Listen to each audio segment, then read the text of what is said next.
Hello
everyone, good evening.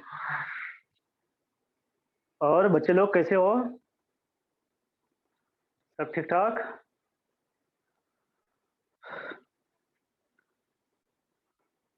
Video is blur. Okay okay. Network problem, network problem. चलो ठीक हो जाएगा, थोड़ा सा वेट कर लो।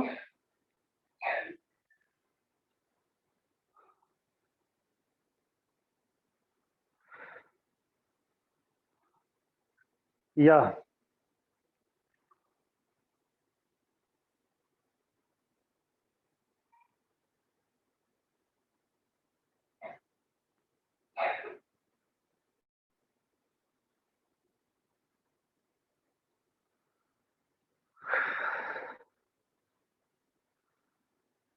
तो हाँ भाई, देखो अब क्या कुछ क्लियर हुआ? वीडियो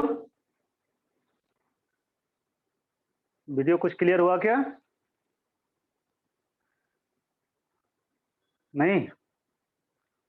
ओके ओके, चलो वेट फॉर 1 मिनट, 1 मिनट हम लोग वेट कर लेते हैं।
हाँ तो भाई बोलो, कुछ क्लियर हुआ वीडियो क्या?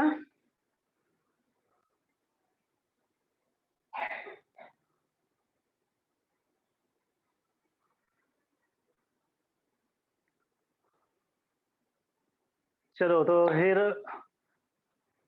ऑडियो क्लियर है ना? ऑडियो क्लियर है? ओके, चलो थैंक यू। अब बताना बच्चे कि कितने लोग हो जो बिल्कुल न्यू हो, मीन्स इधर 2-4 दिन जो है पहले या आज ज्वाइन किए हो। Please your rise hand, your rise your hand. कौन कौन लोग बिल्कुल न्यू हो?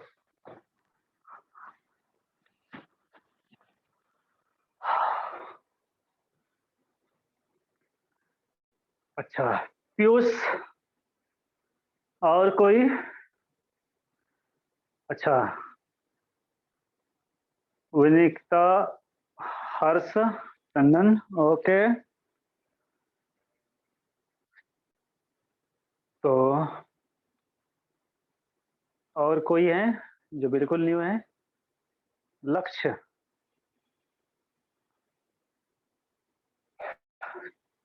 ओके ओके, चलो चलो कोई बात नहीं, है ना, डोंट वरी। तो आज हम लोग केमिस्ट्री का बेसिक कॉन्सेप्ट स्टार्ट करने जा रहे हैं। और आपने अगर एनसीईआरटी देखा है तो एनसीईआरटी में आपने देखा होगा कि एक चैप्टर है यहाँ पर आपका, means chapter 1, some basic concept of chemistry. Means chemistry का कुछ बेसिक चीजें हमें पढ़नी है। अगर बेसिक चीजें क्लियर हो जाती हैं तो फिर आगे कोई प्रॉब्लम नहीं होगा, है ना। तो फिर हम लोग स्टार्ट करते हैं केमिस्ट्री। तो सबसे पहले हम लोग ये देख लेते हैं कि व्हाट इज केमिस्ट्री, केमिस्ट्री का क्या डेफिनेशन होता है ना, और हमें क्या क्या पढ़ना है, ठीक है। तो थोड़ा सा इसका डेफिनेशन लिख लेना। It is the branch of science which deals with the study of composition, structure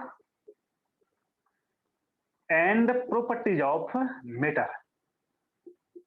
properties of matter. ठीक है,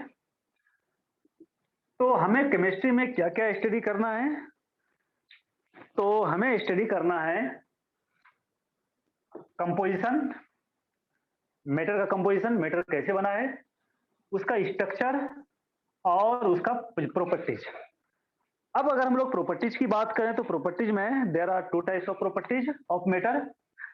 एक तो होता है फिजिकल प्रॉपर्टीज, अच्छे, फिजिकल प्रॉपर्टीज, और दूसरा होता है केमिकल प्रॉपर्टीज, केमिकल प्रॉपर्टीज, है ना।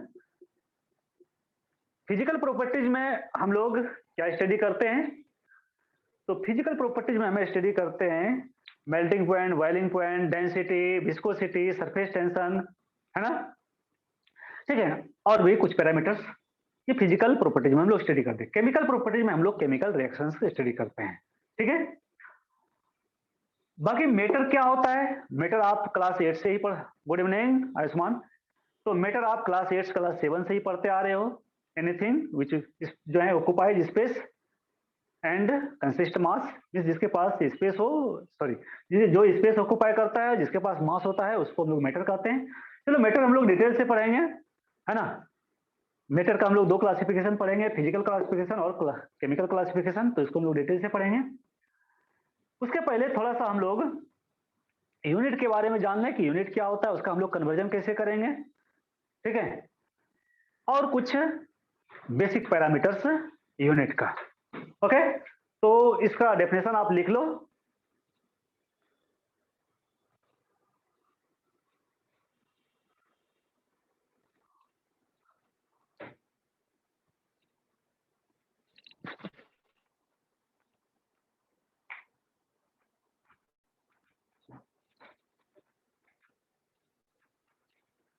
हो गया, चलो ओके। अब बच्चे केमिस्ट्री में हमें तीन केमिस्ट्री पढ़ना है। केमिस्ट्री में तीन केमिस्ट्री मीन्स कि इसको जो है क्लासिफाई किया गया है organic chemistry, inorganic chemistry, physical chemistry में, ठीक है। और भी केमिस्ट्री है, ऐसा नहीं कि ऑर्गेनिक, इनऑर्गेनिक और फिजिकल ही है, और भी है, बायोकेमिस्ट्री है ना, एनालिटिकल केमिस्ट्री है, मेडिसिनल केमिस्ट्री है, तो बहुत सारे केमिस्ट्री हैं। बट हमें जो पढ़ना है 11-12 में, है ना, वो तीन ही पढ़ना है, physical chemistry, organic chemistry, inorganic chemistry. क्योंकि अभी तक आप सिर्फ केमिस्ट्री पढ़ते आ रहे हो, आगे भी हम लोग केमिस्ट्री ही पढ़ेंगे, लेकिन क्योंकि सिलेबस जो है थोड़ा सा ब्रॉड हो जाता है, थोड़ा वास्ट हो जाता है, इसलिए इसको क्लासिफाई किया गया है फिजिकल में, ऑर्गेनिक में और इनऑर्गेनिक में, ठीक है। अब फिजिकल में कौन कौन सा चैप्टर पढ़ना है, ऑर्गेनिक में कौन कौन सा चैप्टर पढ़ना है, इनऑर्गेनिक में कौन कौन सा चैप्टर पढ़ना है, ये तो आपके पास सिलेबस होगा ही, और नहीं होगा तो आप देख लेना, है ना, गूगल कर लेना, आपको मिल जाएगा, है ना। तो हम लोग चलते हैं सबसे पहले यूनिट पर।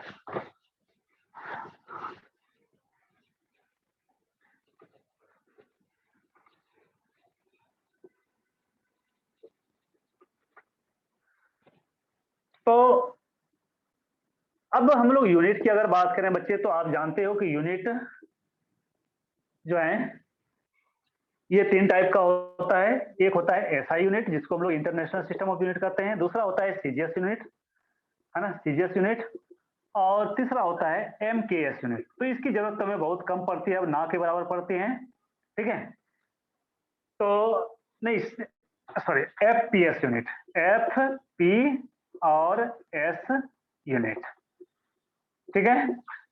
SI unit international system of unit, CGS, CGS आप फुल फॉर्म जानते हो, आपने फिजिक्स में पढ़ा होगा, है ना, तो मुझे ज्यादा बताने की जरूरत नहीं पड़ेगी यहाँ।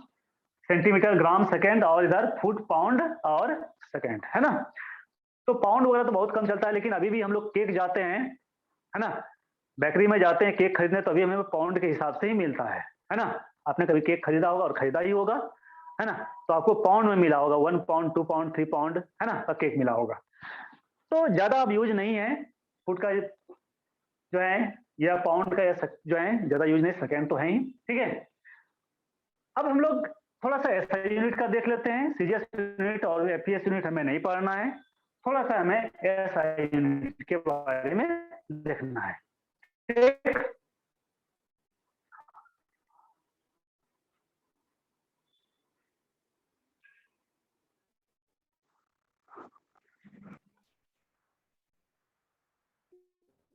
ठीक है, हो गया।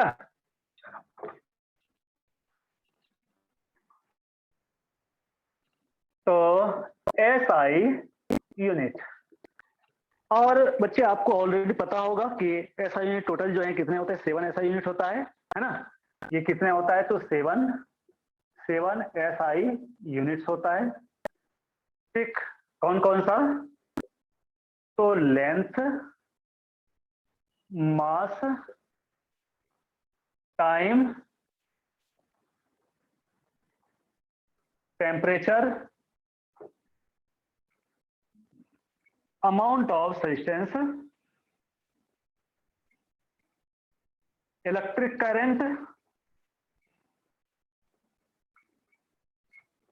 करंट और ल्यूमिनस इंटेंसिटी।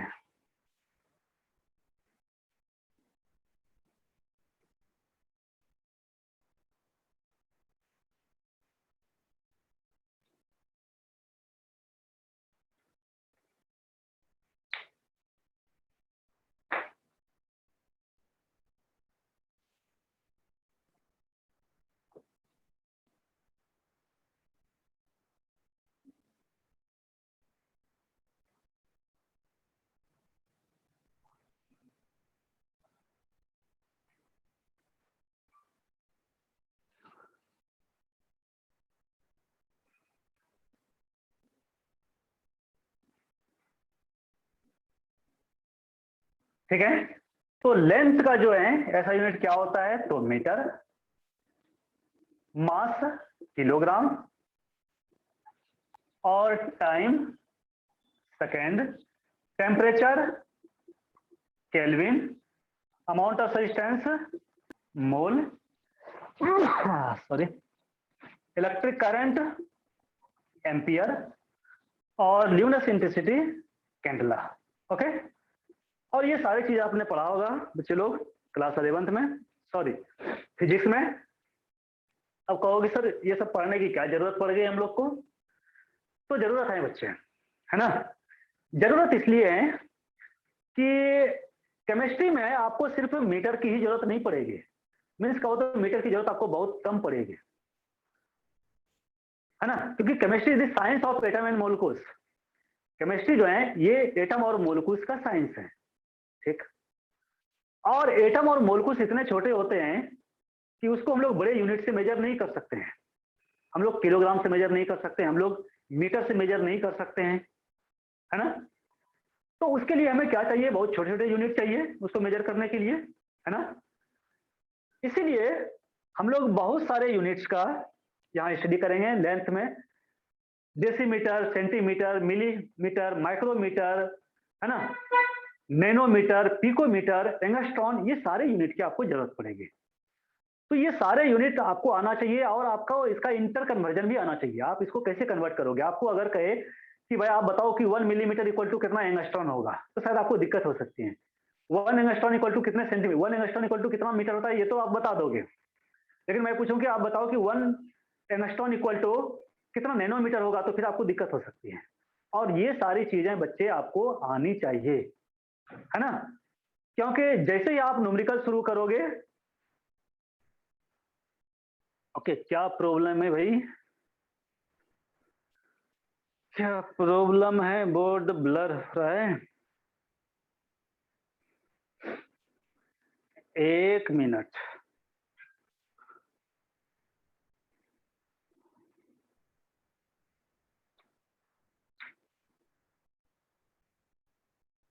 ज्यादा ब्लर है क्या बोर्ड,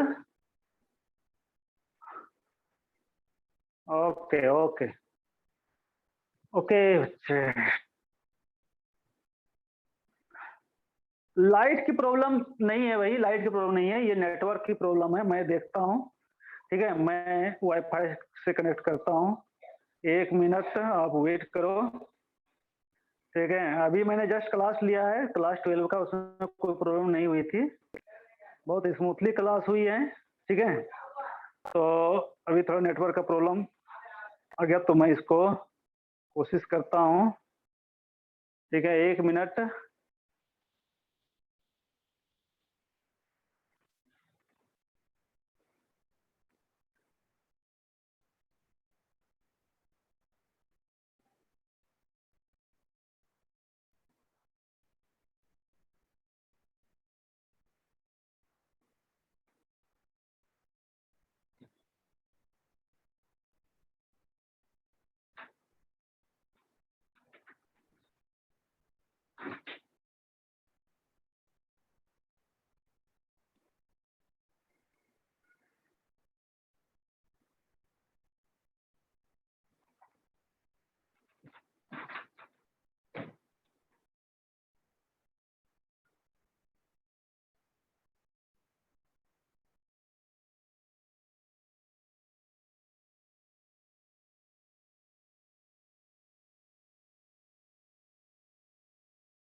हाँ भाई बताओ, क्लियर हुआ या नहीं?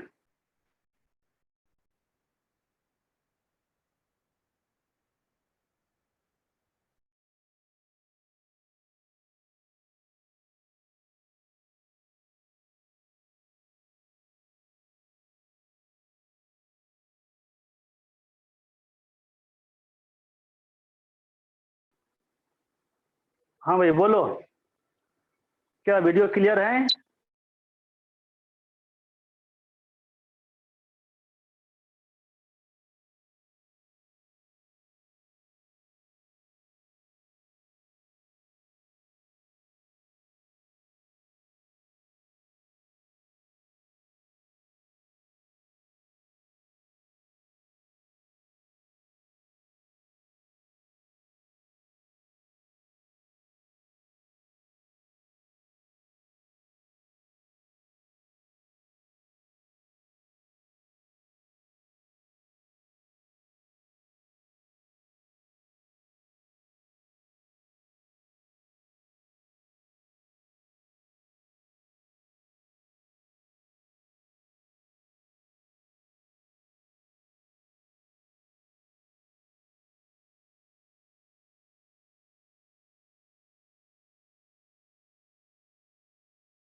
हाँ भाई, क्या क्लियर है वीडियो? देखो तो।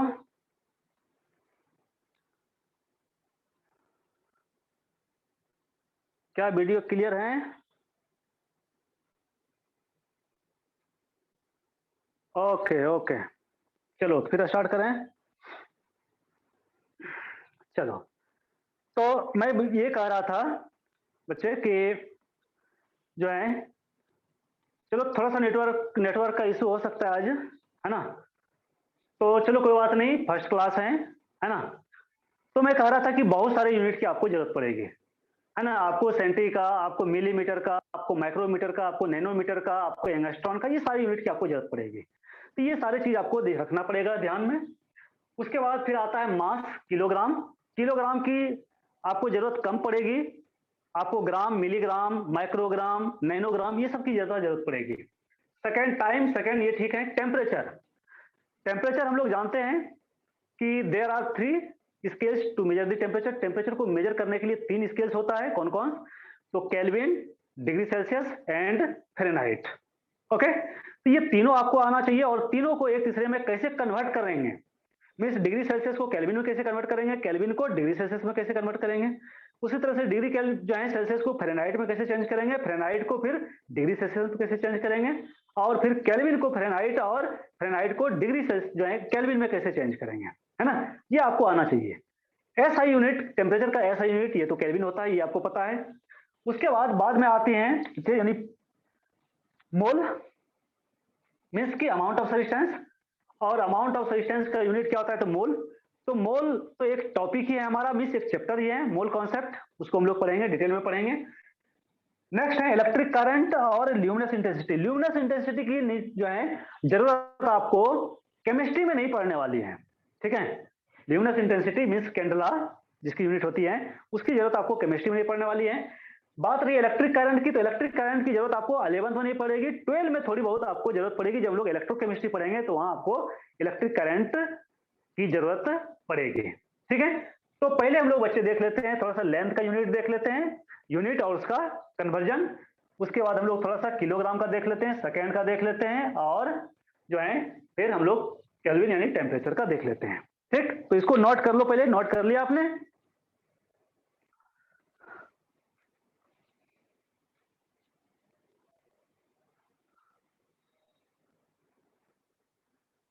ओके,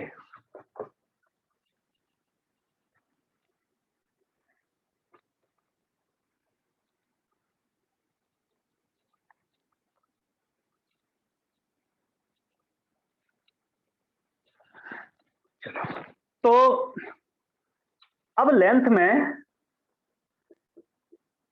में आपको याद क्या रखना है? तो आपको याद रखना है जो है इसका रिलेशन 1 मीटर इक्वल टू, आप जानते हो 100 सेंटीमीटर होता है, और 100 सेंटीमीटर मीन्स 10⁻² सेंटीमीटर, है ना? देखो 100 को आप क्या लिखोगे एक्सपोनेंशियल फॉर्म में? 10⁻², ठीक है? ये सब आपको पता है। 1000 को आप क्या लिखोगे एक्सपोनेंशियल फॉर्म में? 10⁻3। 10,000 को आप क्या लिखोगे एक्सपोनेंशियल फॉर्म में? 10⁻4, है ना? ये पता है आपको, क्योंकि हम लोग इस फॉर्म में लिखने जा रहे हैं अब, है ना? तो 1 मीटर इक्वल टू होता है 10⁻² सेंटीमीटर, इक्वल टू होता है 10⁻3 centimetre, sorry millimetre, equal to 10⁻6 micrometre, equal to 10⁻9 nanometre, equal to 10⁻10 angstrom, है ना? तो ये वाला जो रिलेशन है बच्चे, ये वाला आप याद रखना, ठीक है?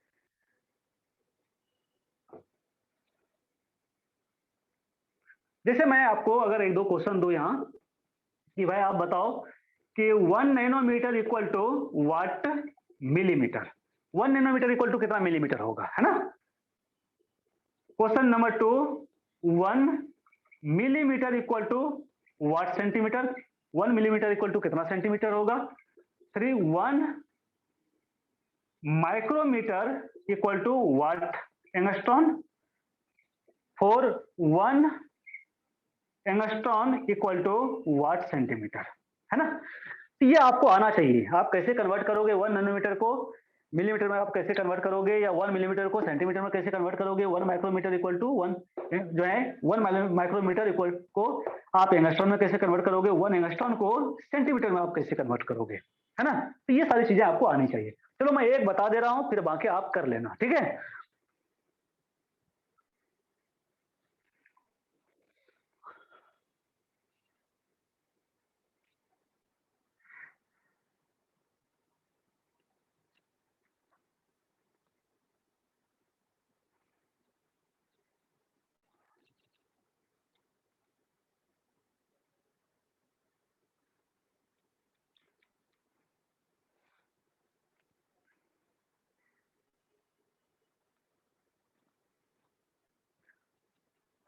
हाँ जी, हो गया।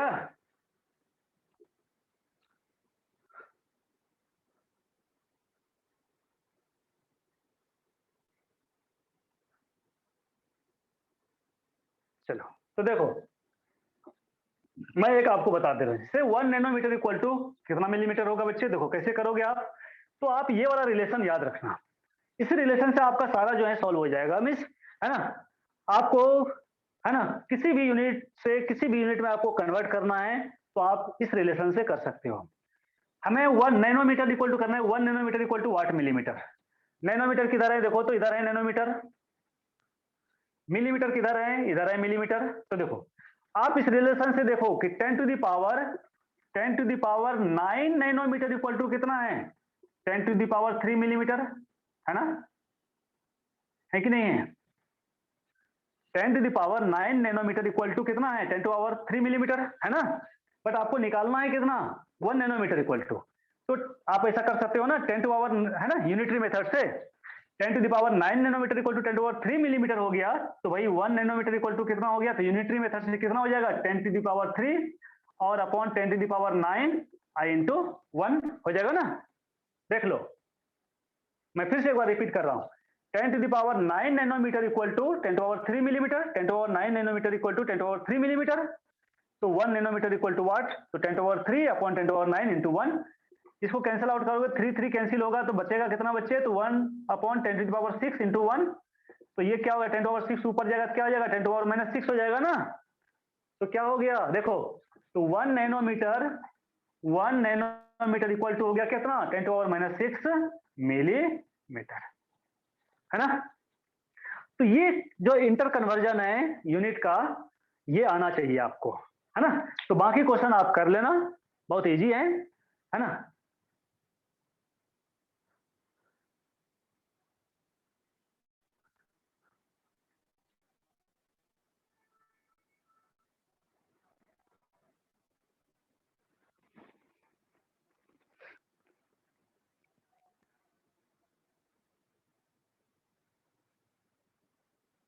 हो गया?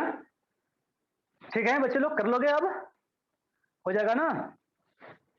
चलो ओके, चलो आगे बढ़े और हम लोग फिर देख लेते हैं थोड़ा सा मास का। मास का भी बहुत सारे यूनिट होते हैं, तो अलग अलग यूनिट में अलग अलग वैल्यू होता है। तो मास, अच्छा, मास और एक होता है वेट। आपने फिजिक्स में पढ़ा होगा कि मास और वेट में क्या डिफरेंसेस है। मैं वो नहीं पढ़ाने जा रहा हूँ क्योंकि आपने फिजिक्स में पढ़ा है होगा, और अगर नहीं पढ़ा होगा तो आप पढ़ोगे। मास, मास होता है, वेट क्या होता है? वेट जो है mg होता है। मास, मास जो है ये क्या होता है? तो जो उसमें क्वांटिटी होता है, किसी सब्सटेंस का जो क्वांटिटी होता है वो मास होता है, यानी m। लेकिन वेट क्या होता है बच्चे? तो वेट होता है उसका क्वांटिटी, किसी सब्सटेंस का जो क्वांटिटी होता है, I into G, acceleration due to gravity. G का वैल्यू आप जानते हो 9.8 मीटर पर सेकेंड स्क्वायर, है ना? तो मास को जब मल्टीप्लाई करोगे आप एक्सक्रेशन ड्यू टू ग्रेविटी यानी जी से, तो आपका वो वेट आएगा, है ना? तो हम लोग वेट नहीं पढ़ने जा रहे क्योंकि केमिस्ट्री में वेट हम लोग डिफाइन नहीं करते हैं, है ना? तो वेट की कहीं हमें जरूरत नहीं पड़ती है। तो मास, और मास में हमें देखना है रिलेशन। तो सबसे पहले हम लोग लिखते हैं केजी, और आप जानते हो ये कि 1 केजी इक्वल टू होता है 1000 ग्राम। 1000 को हम लोग 10 टू पावर 3 ग्राम लिखेंगे, है ना? 10 टू पावर 3 ग्राम। और ग्राम के बाद क्या आता है? मिलीग्राम। कितना हो जाएगा? 10 टू पावर 6 मिलीग्राम, है ना? तो 1 KG equal to 10 to power 3 gram. और 1 ग्राम इक्वल टू हो जाता है बच्चे 10 to power 3, 10 to power 3 milligram. यानी 1 ग्राम इक्वल टू 1000 मिलीग्राम। तो 10 to power 3 gram equal to 10 to power 6 milligram हो जाएगा ना, है ना? आप कर लेना, देख लेना, ठीक, चलो। और मिलीग्राम के बाद आता है माइक्रोग्राम, 10 टू पावर 9 माइक्रोग्राम, और उसके बाद 10 टू पावर 12 नैनोग्राम। इतनी जरूरत नहीं पड़ेगी, बट यहां तक की जरूरत पड़ेगी आपको। किलोग्राम, ग्राम, मिलीग्राम, माइक्रोग्राम, ये जरूरत पड़ेगी आपको, ठीक? तो ये रिलेशन याद रखना।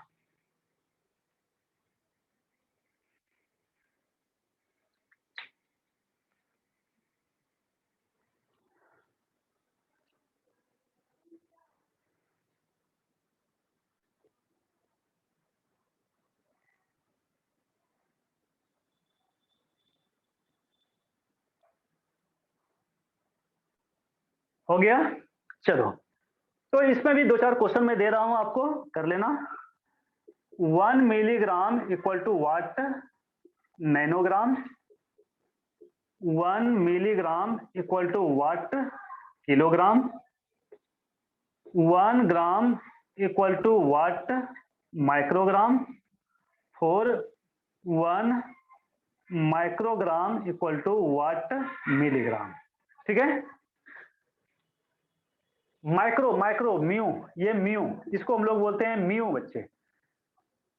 म्यू, बिल्ली, जो बिल्ली बोलती है ना म्यू, है ना, म्यू इसको बोलते हैं। यू मत पढ़ना, यू नॉट यू, म्यू, इस तरह से, है ना, ऐसा, यू ऐसा हो गया, तो म्यू माइक्रोग्राम। ओके, ये एन जी, एन और जी हो गया नैनोग्राम। ठीक है, अगर आपको कोई डाउट कंफ्यूजन है तो आप लिख लेना। एम जी तो आप जानते ही हो, मिलीग्राम। ठीक है, और जी एम इसको लिखने की जरूरत नहीं है, ग्राम। तो मिलीग्राम, माइक्रोग्राम, नैनोग्राम,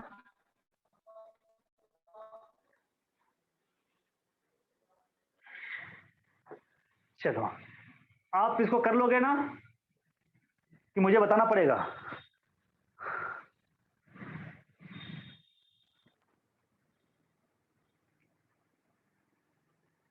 हो जाएगा?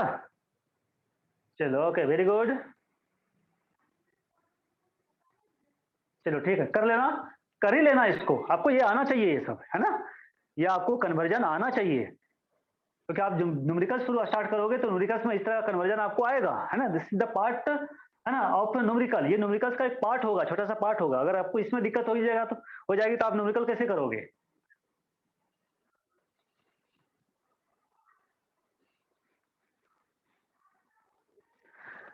सर सेकंड बता दो, सेकंड, चलो बता देता हूं।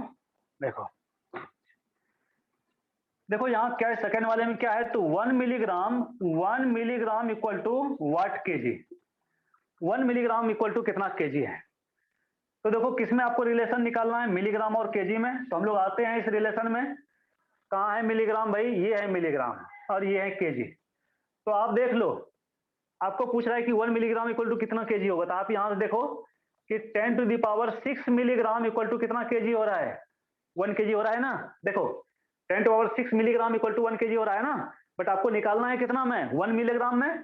तो 10⁻6 मिलीग्राम इक्वल टू 1 केजी। तो 1 मिलीग्राम इक्वल टू क्या हो जाएगा बच्चे, 1/10⁻6 आई इंटू 1। ठीक है, 10⁻6 ऊपर जाएगा तो क्या हो जाएगा, -10⁻6, ये आप जानते हो। ठीक, तो ये हो गया बच्चे इतना केजी, है ना। तो 1 मिलीग्राम इक्वल टू 10⁻6 केजी।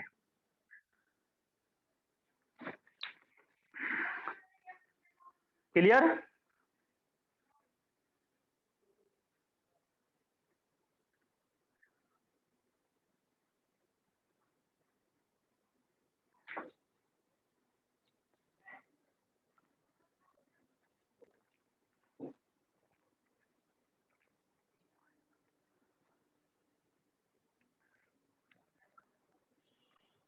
अब लो, कहता है 1 से सर आपने क्यों मल्टीप्लाई किया? तो मत करो मल्टीप्लाई, कोई जरूरी नहीं मल्टीप्लाई करना, ये तो बच्चे वाली बात हो गई भाई, है ना, ये तो बच्चे वाली बात हो गई ना, इसको मत मल्टीप्लाई करो, है ना, नहीं करो। ठीक, हमारा जो यूनिटरी मेथड है ना, हम लोग यूनिटरी मेथड से सॉल्व करते हैं। तो यूनिटरी मेथड आप क्या है, जानते ही हो, है ना। मुझे ये सब बताने की जरूरत जो है नहीं था, ठीक है, लेकिन मुझे लगा कि जो है हो सकता है आपको थोड़ा बहुत कहीं, है ना, थोड़ा बहुत अगर प्रॉब्लम हो, डाउट हो, तो फिर आगे ये दिक्कत कर देगा, है ना। इसीलिए मैंने ये सारा जो है आपको बता दिया। ठीक,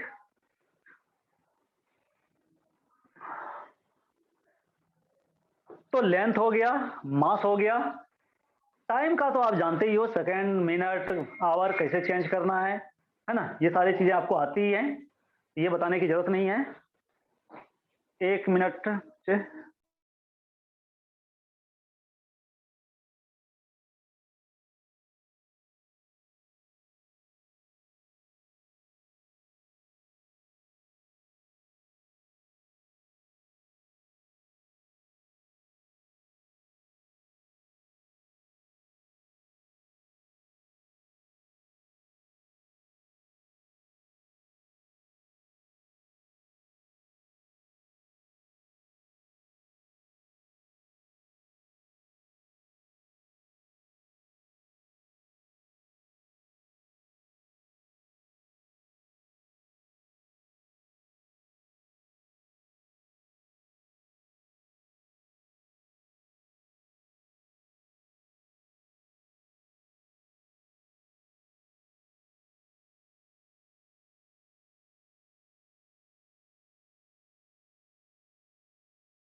ओके, चलो आगे बढ़े अब हम लोग।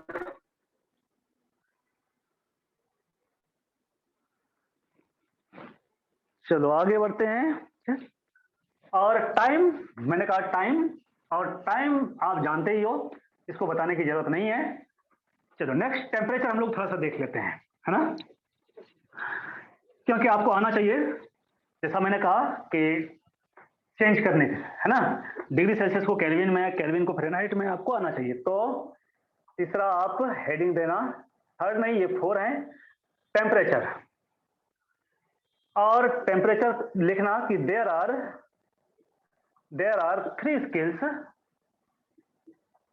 Scales to measure the temperature, to measure the temperature. तो टेम्परेचर को मापने के लिए हमें 3 स्केल्स की जरूरत पड़ती है बच्चे, है ना। ठीक, कौन कौन सा है? तो first degree Celsius, second Kelvin, और थर्ड डिग्री फ़ारेनहाइट।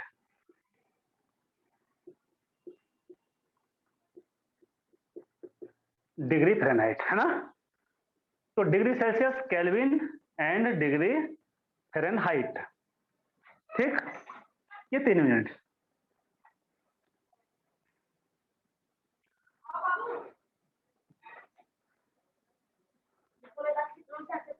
अब इस तीनों में क्या रिलेशन है ये हम लोग देख लेते हैं।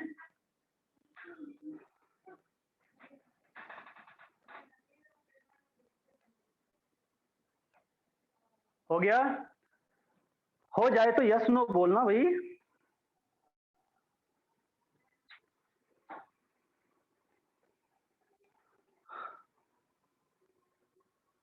हो गया, चलो। तो बच्चे हम लोग ऐसा करते हैं कि 3 थर्मामीटर बनाते हैं। क्यों? हम लोग टेम्परेचर कैसे मेजर करते हैं? तो थर्मामीटर से मेजर करते हैं। हमें जब फीवर आती है तो हम लोग थर्मामीटर लगाते हैं, और थर्मामीटर में फिर जो है वैल्यू आता है। किस में आता है बताना तो? डिग्री सेल्सियस में आता है, या केल्विन में आता है, या डिग्री फ़ारेनहाइट में आता है? बताना तो बच्चे लोग। हम लोग को फीवर आती है और हम लोग टेम्परेचर मेजर करते हैं, बॉडी टेम्परेचर, तो किस में हम लोग मेजर करते हैं? डिग्री फ़ारेनहाइट में, सेल्सियस में, केल्विन में? फ़ारेनहाइट में। Okay okay. किसी ने कहा डिग्री सेल्सियस, हमारे डिग्री सेल्सियस में नहीं करते भाई। अब सोचो डिग्री सेल्सियस में, डिग्री सेल्सियस में 100 डिग्री सेल्सियस, है ना। हम लोग टेम्परेचर जब मेजर करते हैं, जब हमें फीवर आती है तो कितना होता है?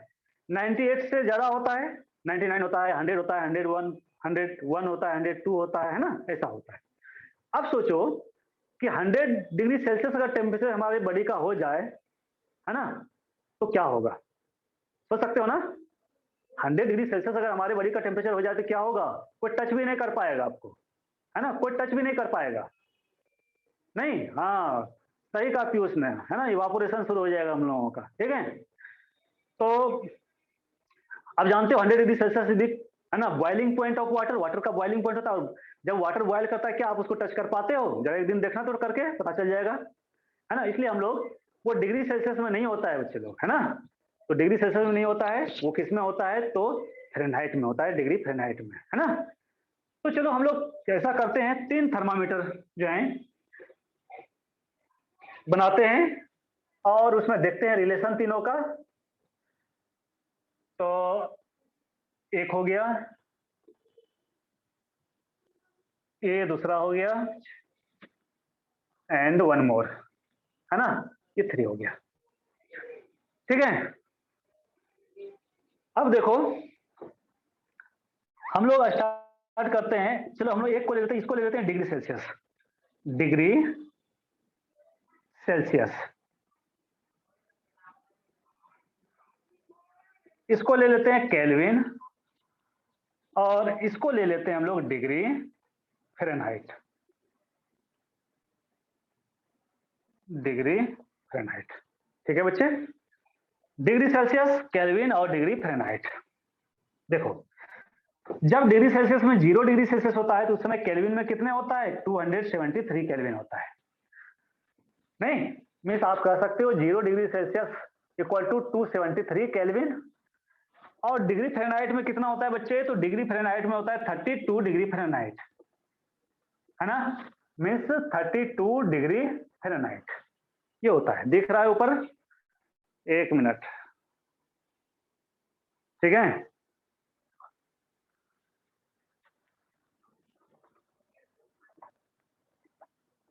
है ना? ये होता है। और ये क्या होता है? तो डिग्री 0 डिग्री सेल्सियस क्या होता है? This is the freezing point of water होता है ना? एफ पी एफ और P stand for freezing point, है ना? चलो आगे बढ़ते हैं। अगर 25 डिग्री सेल्सियस होगा तो केल्विन में कितने हो जाएगा बच्चे? 298 केल्विन हो जाएगा, है ना? और डिग्री फ़ारेनहाइट में कितने हो जाएगा? तो डिग्री फ़ारेनहाइट में हो जाएगा जो है ये हो जाएगा लगभग 68 या 67। चलो हम लोग देख लेते हैं, है ना? मेरे दिमाग से थोड़ा उतर गया, मैं देख लेता हूँ, कोई बात नहीं। अब 25 डिग्री सेल्सियस मैंने क्यों लिखा? इसलिए लिखा कि 25 डिग्री सेल्सियस जो होता है बच्चे ये रूम टेम्परेचर होता है, और ये आपको याद रखनी है, रूम टेम्परेचर, है ना? आपके न्यूमेरिकल्स में लिखा रहेगा कि रूम टेम्परेचर, है ना? अब आपको पता नहीं कि रूम टेम्परेचर कितना होता है, तो 25 डिग्री सेल्सियस रूम टेम्परेचर होता है। केल्विन में 298 केल्विन, इसको मैं लिख दे रहा हूं, है ना? वैल्यू कैलकुलेट करके इसको लिख दूंगा मैं, ठीक है? Don't worry. चलो, तो freezing point water 0 degree Celsius, room temperature 25 degree Celsius. अब बताओ बच्चे कि हमारा बॉडी टेम्परेचर कितना होता है? Anybody can you tell me what is body temperature? 37 degree Celsius. Okay, very good very good. 37 नहीं होता है, 37 होता है, 37, है ना?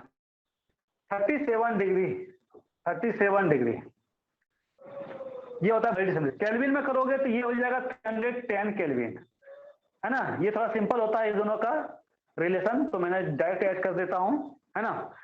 ये होता है 98 केल्विन फ़ारेनहाइट के आसपास, है ना? 98 98.6 होता है ना, इतना होता है। ठीक है, देख लेंगे हम लोग, है ना? ये हो गया हम लोग का बॉडी टेम्परेचर, ये भी आपको याद रखना है। और नेक्स्ट हम लोग आते हैं 100 डिग्री सेल्सियस। ये केल्विन में कितना हो जाएगा? 373 केल्विन, और डिग्री फ़ारेनहाइट में होता है बच्चे 212 डिग्री फ़ारेनहाइट। और ये क्या होता है? तो this is the boiling point of water, जो आपको याद रखना है। तो freezing point, boiling point, water का याद रखना है, रूम टेम्परेचर आपको याद रखना है, बॉडी टेम्परेचर आपको याद रखना है, ये सारी चीज याद रखना है, इसलिए मैंने इसको मेंशन किया थर्मामीटर में, ठीक है? नहीं तो मैं मेंशन नहीं करता।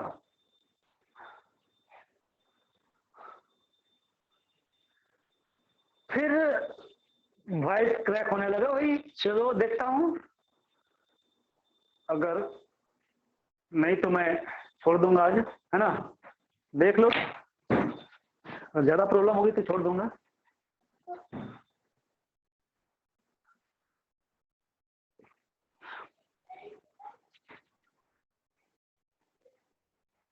ओके ओके ओके,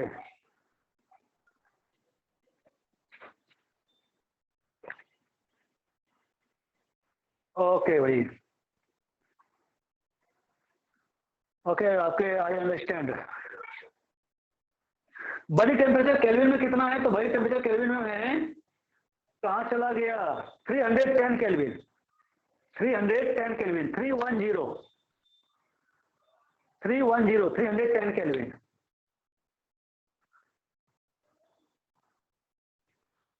ठीक है, और ये हो गया आपका 98.6 डिग्री फ़ारेनहाइट।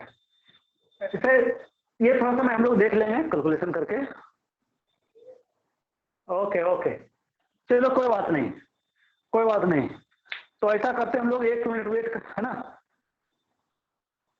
हाँ, रूम टेम्परेचर अभी हमने फ़ारेनहाइट में नहीं लिखा है, ठीक है? इसको नहीं लिखा है हमने, इसको बाद में हम लोग लिखेंगे, ठीक है? इसको कैलकुलेट करके लिखेंगे। तो ऐसा करते हैं हम लोग, हाँ, 1 मिनट, मैं कोशिश करता हूँ इसको ये करने का।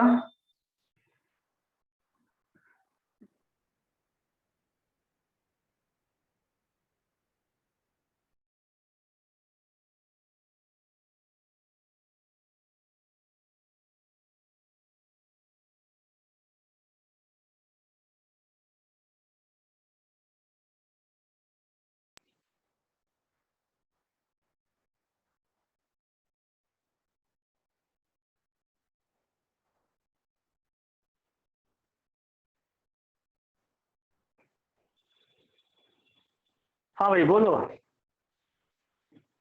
क्या क्लियर है या नहीं? अगर नहीं तो क्लास हम लोग ऑफ कर देंगे।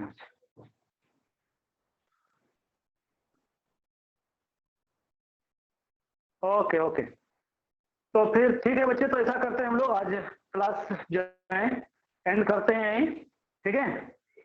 और फिर हम लोग इसको, है ना, इसको कंटिन्यू करते हैं नेक्स्ट क्लास में, ठीक है? हाँ ठीक है, ओके ओके भाई, ओके कोई बात नहीं, ठीक है, चलो आज फर्स्ट क्लास था, है ना, डोंट वरी। तो इसको लोग नेक्स्ट क्लास में कंटिन्यू करेंगे, ठीक, ओके बाय, गुड नाइट बच्चे लोग। कोई बात नहीं, नेक्स्ट क्लास में हम लोग लिख लेंगे, छोड़ो ना, नेक्स्ट क्लास में हम लोग लिख लेंगे, नेक्स्ट क्लास में मैं फिर से इसको बता दूंगा, रिपीट कर दूंगा, ओके? नेक्स्ट क्लास में मैं फिर इसको रिपीट कर दूंगा, डोंट वरी।